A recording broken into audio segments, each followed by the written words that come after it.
नमस्ते दोस्तों, Shailendra vision channel पर आप सभी का स्वागत और अभिनंदन। वेनेजुएला की बात करते हैं। अमेरिका ने विगत दिनों वेनेजुएला पर आक्रमण करके और तांडव मचाकर वहाँ के शासक और उनकी पत्नी को गिरफ्तार कर लिया है और गिरफ्तार करके अमेरिका ले गया है। मंशा उसकी यही है कि वेनेजुएला, जो कि तेल से समृद्ध एक देश है, और उस तेल के स्रोत पर कब्जा करने के लिए अमेरिका ने यह कार्यवाही की है। इसके पहले भी वह कुछ देशों में इस तरह की कार्रवाई कर चुका है, जैसे कि इराक में, और वहाँ वह अपने मनपसंद शासक या शासन की स्थापना उसने की है। और इसी क्रम में वेनेजुएला उसका नवीनतम शिकार बना है। यहाँ के शासक उसके मनोनुकूल बर्ताव नहीं कर रहे थे, तो विभिन्न प्रकार के लांछन लगाकर, जैसे कि मादक द्रव्यों इत्यादि से संबंधित वेनेजुएला के शासक को दोषी ठहराकर वह प्रबल आघात करते हुए और वायुसेना का प्रयोग करते हुए उसने कई जगहों पर बमबारी किए। और उसके बाद उसके कुशल सैनिकों ने वेनेजुएला के राष्ट्रपति को सपत्नीक गिरफ्तार करके अमेरिका लाया है। अब वहाँ पर वह, अर्थात अमेरिका, अपनी इच्छा के अनुसार वहाँ चुनाव करवाएगा, अथवा जैसे भी हो अपने मनोनुकूल शासक या वहाँ पर शासन नियुक्त करेगा। वैसे तो वेनेजुएला के मित्र देश रूस और चीन उसको बहुत ढाढ़स बंधाते रहे हैं और यथासंभव मदद भी करते रहे हैं, लेकिन अब इन बदली हुई परिस्थितियों में वेनेजुएला का साथ रूस और चीन कितना दे सकेंगे, यह तो समय सापेक्ष है। तो दोस्तों, अमेरिका अपने स्वार्थों के लिए अपनी शक्ति का भरपूर प्रयोग करता रहा है। अफगानिस्तान में वह अपनी मर्जी से बहुत ही तांडव मचा चुका है। उसके पहले वियतनाम में भी बहुत लंबे समय तक युद्धरत रहा है और अंततः मुंह की खाकर वहाँ से वापस भी चला आया है। तो यह सब अमेरिका का बहुत पुराना इतिहास रहा है, क्योंकि वही विश्व का ऐसा प्रथम देश है जिसने परमाणु बम का प्रयोग जापान पर किया हुआ है। उसके बाद और उसके पहले अभी तक किसी भी देश ने किसी भी देश के खिलाफ परमाणु या अणुबम का प्रयोग नहीं किया है। तो इस मामले में अमेरिका को महारत हासिल है।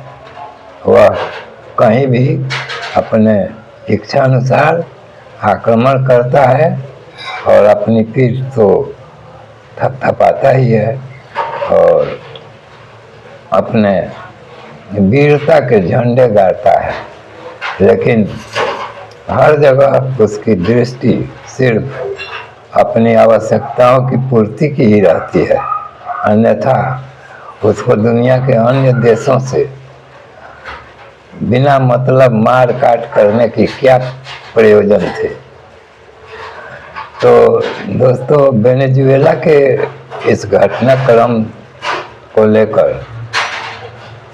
समाचार माध्यमों में और सोशल मीडिया पर बहुत सी चर्चाएं और बहुत से थ्योरी बनाए जा रहे हैं।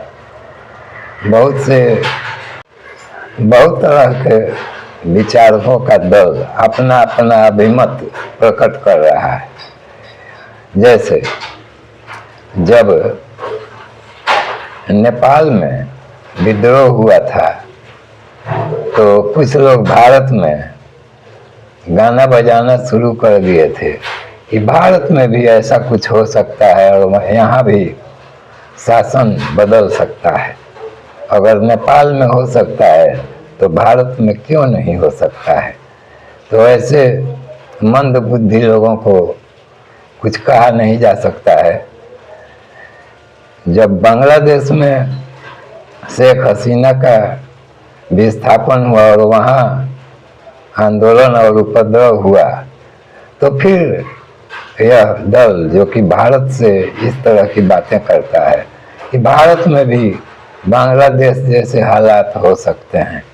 अब चूंकि वेनेजुएला में यह नई घटना हुई है तो कुछ लोग फिर बरसाती में ढक की तरह आकर टर टर करने लगे हैं कि अमेरिका कुछ भी कर सकता है।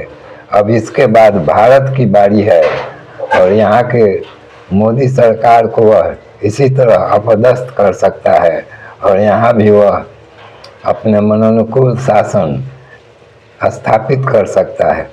तो उसके मनोनुकूल नेता यहाँ कौन है?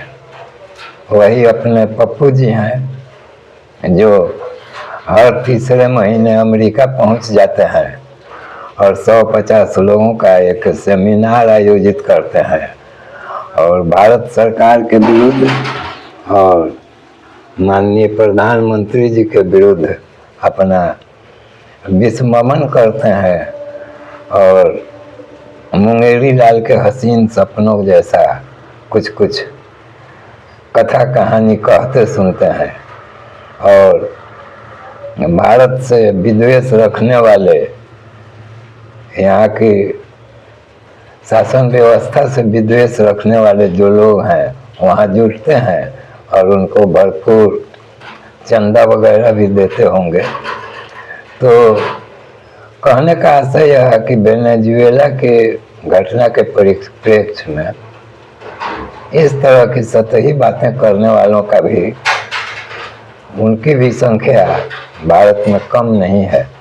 और आजकल सोशल मीडिया पर सभी आकर अपने अपने विचार प्रकट करते हैं, लेकिन यह तो अति हास्यास्पद प्रसंग बन चुका है कि विदेशों में कहीं भी कोई भी घटना घटती है तो उस बारे में भारत के संदर्भ में जोड़कर यह बताया जाने लगता है कि यहाँ भी ऐसा हो सकता है।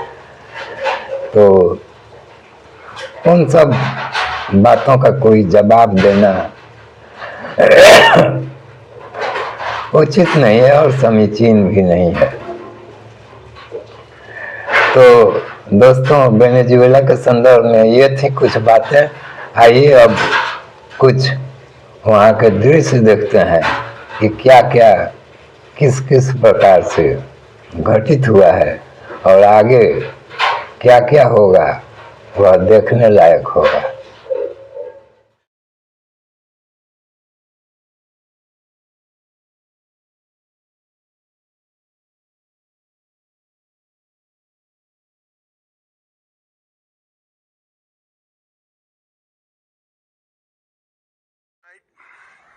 And early today, at my direction, the United States Armed Forces conducted an extraordinary military operation in the capital of Venezuela. Overwhelming American military power, air, land, and sea, was used to launch a spectacular assault. And it was an assault like people have not seen since World War II. It was a force against a heavily fortified military fortress in the heart of Caracas to bring outlaw dictator Nicolas Maduro to justice. This was one of the most stunning, effective, and powerful displays of American military might and competence in American history.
तो दोस्तों, ये थे कुछ Venezuela से संबंधित परिदृश्य, और इस संबंध में कुछ और भी बातें चर्चा का विषय बनी हुई हैं। जैसे अमेरिका के बारे में कुछ लोगों का कहना है कि रूस उधर यूक्रेन में उलझा हुआ है और इस तरफ चीन ताइवान से उलझने के फेर में है, और इसी मौके का लाभ उठाकर अमेरिका ने वेनेजुएला पर हमला कर दिया और वहाँ के शासक को बंदी बना लिया है। तो इस तरह की कई बातें होती हैं और होती रहेंगी, लेकिन वास्तविकता क्या है वह तो इतिहास में दर्ज है, और यह घटना भी इतिहास में दर्ज हो जाएगी। और भविष्य के विषय में सटीक कुछ भी कहा तो नहीं जा सकता है, लेकिन अमेरिका जिस बात का अभ्यस्त है वह उसके अपने निर्णयों पर ही निर्भर करेगा कि वह कब किस देश के साथ कैसा व्यवहार करेगा, और उसके बाद उसका क्या कुछ परिणाम होगा। तो यह भविष्य की बातें हैं, इसका सिर्फ अनुमान किया जा सकता है, लेकिन सटीक तौर पर तो कुछ कहा नहीं जा सकता है कि आगे अमेरिका क्या क्या करने वाला है।